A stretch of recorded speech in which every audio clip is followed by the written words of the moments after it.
The party further notes,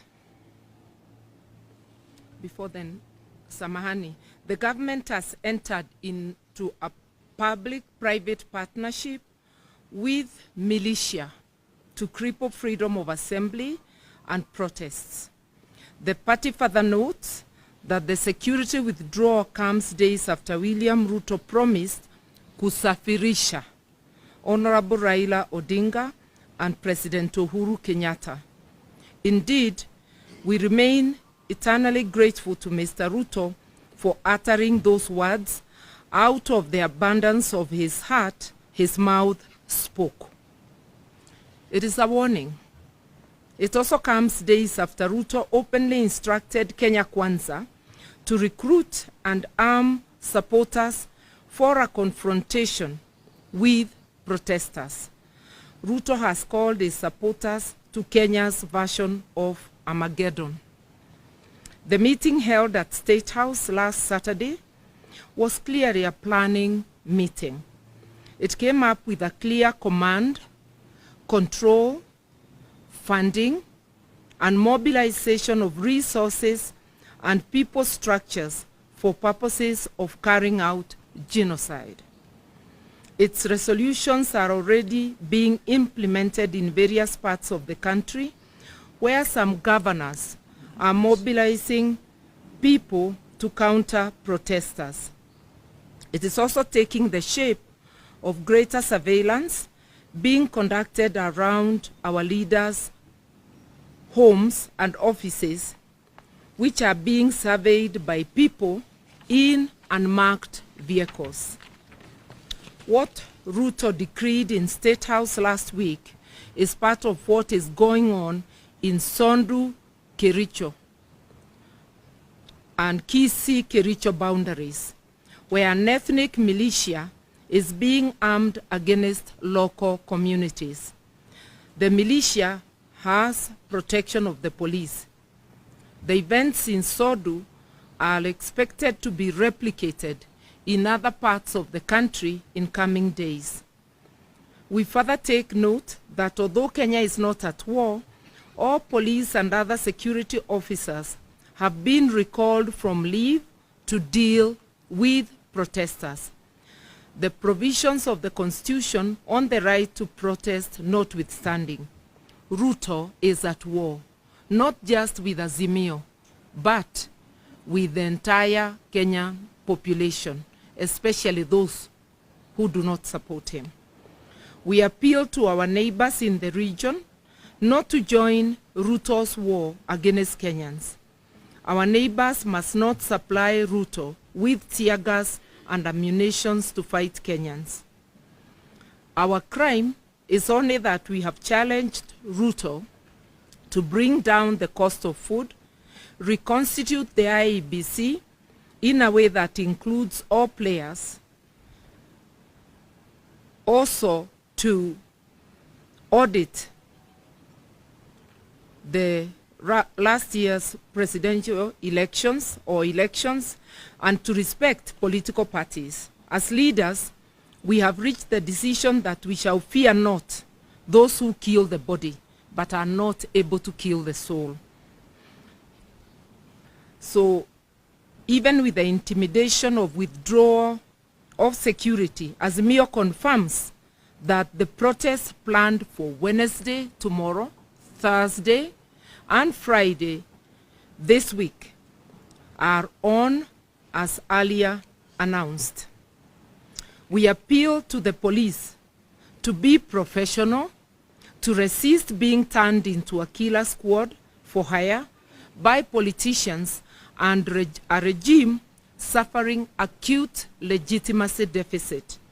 We appeal to our police to maintain their professionalism, that's once again, that has been seen from some of its members who have participated in UN missions across the globe, with enhanced individual careers and who have lifted the image of our country.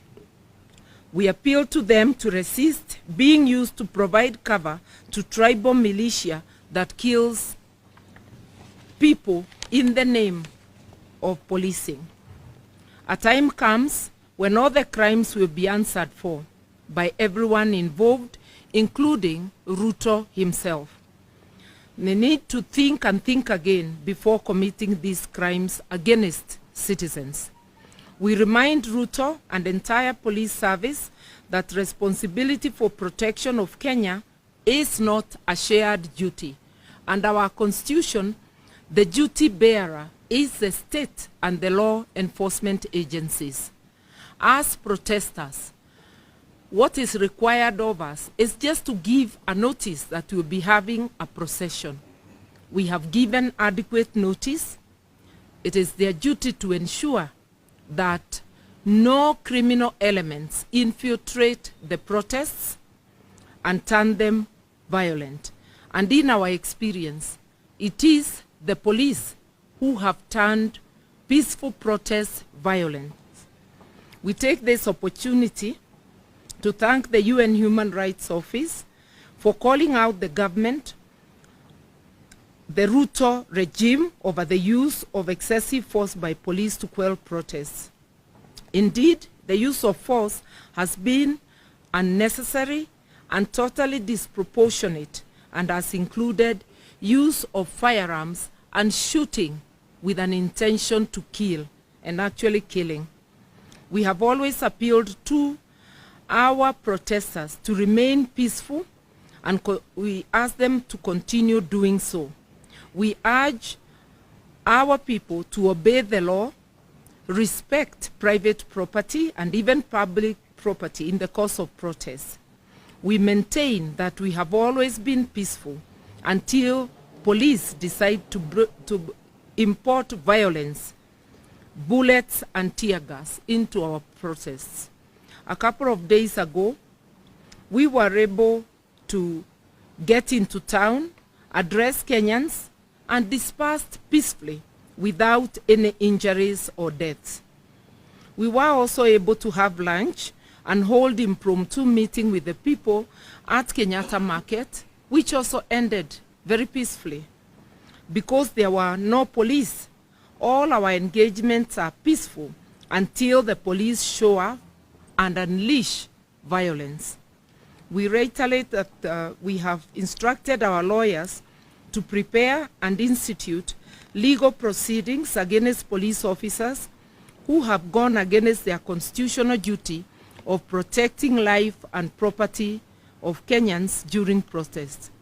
In this regard, we are appealing to all Kenyans of goodwill who have photographic or video evidence of police brutalizing citizens to share the same with us to aid the case that our legal team is working on. We further ask Kenyans to resort to citizen journalism and photography and to film state officers, including police and politicians, who in the course of duty abuse and brutalize Kenyans. We appeal to Kenyans to take very seriously the unfolding chain of events. A new dictatorship is slowly taking root through nepotism, corruption, use of force, getting rid of opponents, and suspension of the Constitution. We call on Kenyans to put on their old armor of courage and work to take their country back before this dictatorship takes firm roots. We encourage Kenyans to continue picketing, demonstrating, and protesting in their own ways, in their own local areas, as much as they can. Our voices must be heard. In Nairobi, we will have 3 convergence points: Joseph Kang'ethe grounds, Kamukuji grounds, Jacaranda grounds. Further, at midday tomorrow, we ask Kenyans to come out of their homes and bang sufurias, pots and pans to signify lack of food. The sufuria movement kicks off tomorrow and continues until the battle is won.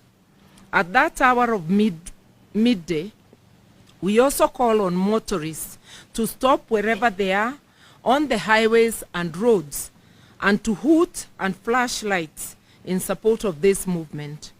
We encourage Kenyans to continue appending their signatures against Ruto and Gachagua and the entire regime. We are pleased to announce this morning we have hit over 6 million signatures. Those are 6 million citizens fed up with the Ruto regime. Let's continue signing up at tumechoka.com, tumechoka.net, tumechoka.org. Let us meet in the Kamukunjis across Kenya tomorrow, on Thursday and Friday. A luta continua. Yes. And before we sign off, apologies that our leader, the people's president, is not with us.